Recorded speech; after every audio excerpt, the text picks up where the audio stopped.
Evelyn to Philip, July 25th, 1944. Darling hubby, it's so darn hot that I decided I was going to have some air, hence the pen. I had 3 letters today. One from you, July 20th, with snap enclosed. One from Cy, and one from Ed, thank God, dated July 14th. It seems my fears are correct. He is in combat, and I'm positive has or will see action. Please write to him often, honey, 'cause he's always asking about you. My mom and pop are worried sick, and I'm almost glad that my mom has Adele to keep her going all day long. I hope and pray that everything will be okay with Page 2, him. I shall be uneasy now till I know the war is over, especially where he is concerned. He's so young. He asked me to write often, and I shall make every effort to do so. I'm going to write to him and Cy when I finish this. Mom is still at Brown's Mills. It's a little hard on Goldie now that she has the cooking to do. However, she does very little of it. Yesterday they ate at the Asia, taking Diana with them, carriage and all. Goldie and work just don't mix. She can't take it at all. She has more pep than I do, but no stamina or spirit. I'm not strong, but my spirit makes me strong. Sometimes I wonder, Page 3, how I managed to come through all I had to go through. I've been eating at my mom's all week to save me the trouble of preparing my own dinner.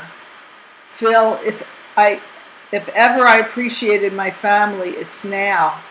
There isn't a thing they haven't done for me to make my life a bit easier. Cy writes that he saw restricted movies and that we are losing more than people realize. He said this was supposed to be a secret. He also said that he is homesick as hell and also wants me to write often. What I should do is stop working as a secretary and hire one to help me out. Page 4.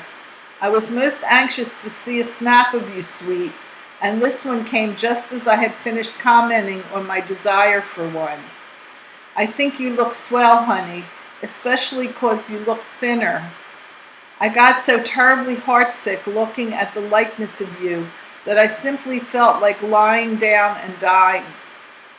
Phil, I miss you more than ever before, and I'm so terribly anxious to see you. Sorry you didn't care for CoverGirl. I didn't think it was marvelous. I just enjoyed it. After all, I don't see that many movies to judge by your standards. I can't find Sid's address at the moment. We'll send it along in a later letter. I have to write to him too. We also had a V-mail from Max Brown. Room to say, I adore you, angel mine. Sigh. Your Ev. Philip to Evelyn, 25 July 1944. Ev, dearest, at last, some real mail.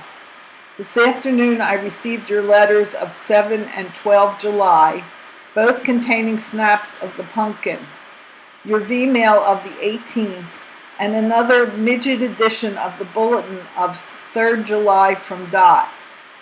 The pictures of our young lady were very nice and most welcome.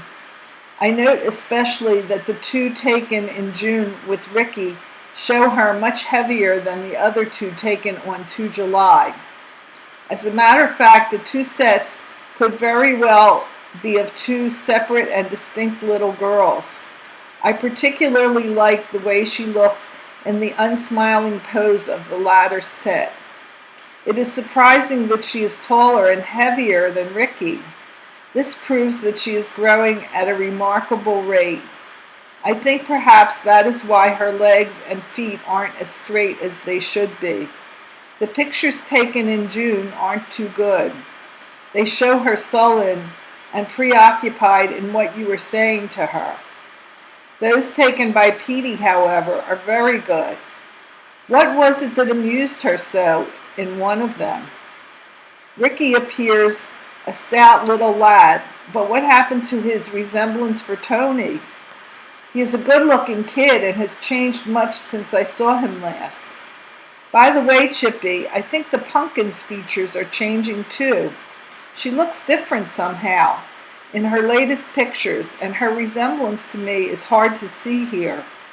I note too, sweet, that you got page 2 of yourself into one of the pictures.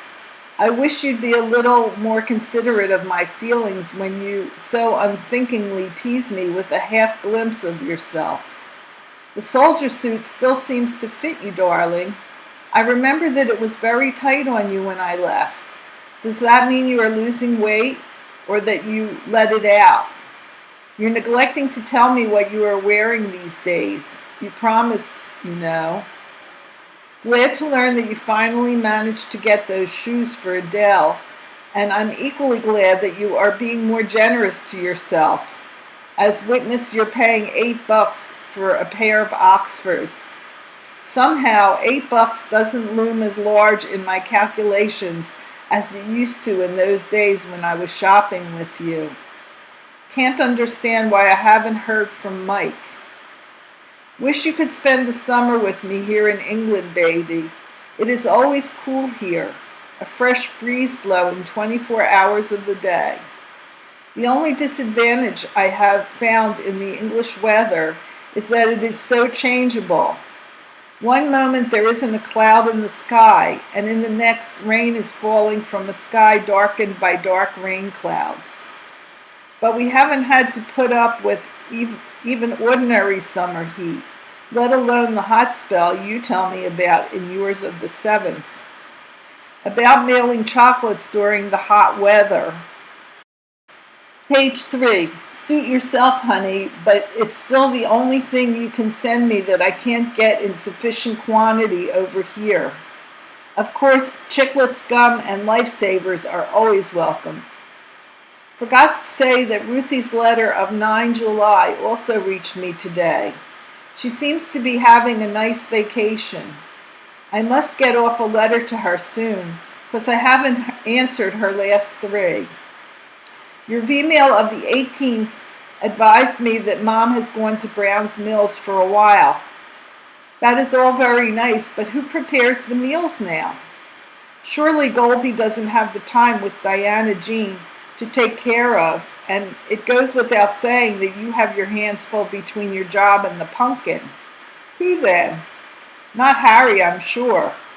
Are you all eating out while Mom's away? It's all very puzzling, and I'd like to know what arrangements were made. Frankly, I don't see how Mom could possibly get away. I'll be expecting to hear about it, baby. There really isn't anything to report from this end, Chippy. Things go on just as usual. I divide the day between the orderly room, my bunk, the aero club, and the movies. It is just date time, my darling, and it's good to know that just as I long to hold you in my arms, to kiss the sweet pulse in your throat, you are thinking of your husband and lover, the guy who is so proud to refer to himself as your Phil. Love to all, especially my pumpkin.